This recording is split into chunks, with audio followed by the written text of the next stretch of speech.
de notre collègue Pierre Laurent pour le groupe communiste, républicain et citoyen pour 2 minutes. Vous avez la parole.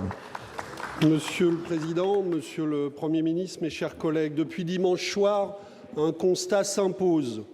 Le niveau de défiance et de colère des Français est inégalé.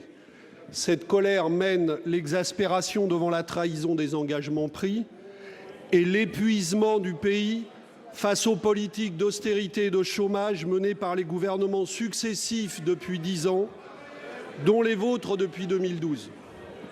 Le sursis républicain du deuxième tour ne doit en aucun cas faire oublier la signification profonde du scrutin et le danger qui menace si une nouvelle fois il n'était pas tenu compte de l'alarme lancée par le pays. Vous avez déclaré dimanche, Monsieur le Premier ministre, vouloir apporter, je cite, « la preuve que la politique ne reprend pas comme avant ».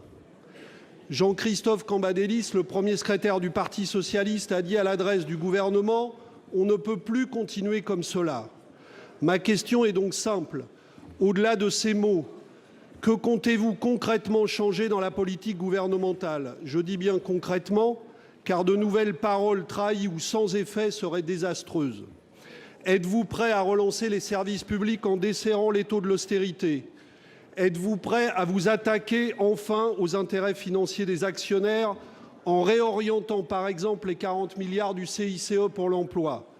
Êtes-vous prêt à relever significativement le taux horaire du SMIC?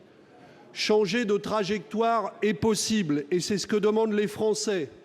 Ne croyez-vous pas que l'état d'urgence sociale et démocratique nécessite la mobilisation de tous les moyens financiers nécessaires à un nouveau pacte national de solidarité et d'espoir, en rupture avec les priorités d'aujourd'hui données à l'austérité et à la compétitivité financière du seul capital?